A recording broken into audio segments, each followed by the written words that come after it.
Chief Justice David Maraga is warning politicians against instigating further attacks on the judiciary of an appeal lodged by the Independent Electoral and Boundaries Commission on the finality of presidential results being announced at the constituency level. But as our political affairs reporter Moremi Mwangi now tells us, Maraga's warning fell on deaf ears. I, the Honorable Lady Justice Philomena Mbetemwilo. On the eve of the swearing-in ceremony of Deputy Chief Justice Philomena Mwilu as a member of the Judicial Service Commission, Judiciary boss David Maraga had a warning to politicians. As Chief Justice, I'm not going to respond every time to statements made by anybody in the public, especially as we go to the campaign period. Maraga's statement coming in the wake of threats by the Kenyan opposition to boycott the August elections, should the Court of Appeal rule in the favor of Kenyan Electoral Agency, IEBC, in a pending court case. In the appeal, IEBC wants to be allowed to announce all presidential results at the National Tallying Center. This after the 7th April High Court ruling directing that results announced by the 290 constituency returning officers are final and not subject to any verification or alteration at the national level.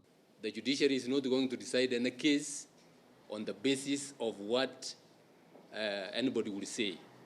The judiciary, the judges and the magistrates understand their role. They will decide cases on the facts and the law. But the warning from the Chief Justice appears to have fallen on deaf ears as opposition leader Raila Odinga sustained his threat to boycott the elections.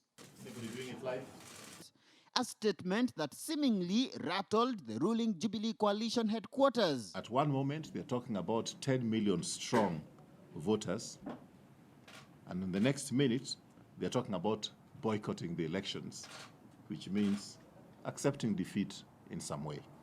They better make up their mind exactly what is the truth. IEBC is now getting involved in an exercise in futility and causing confusion. That's all that we are trying to say. So we're not in any way trying to contradict ourselves or to undermine the independence of the judiciary. The IEBC appeal is slated for hearing on the 6th and the 7th of June, which will be exactly 63 days to the elections.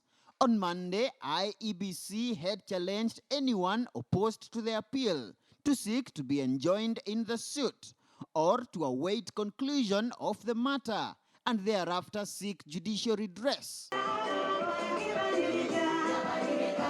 Observers argue there is a high possibility of the polls culminating in a presidential petition at the Supreme Court, and the ongoing friction between the judiciary and the political class could escalate political tensions.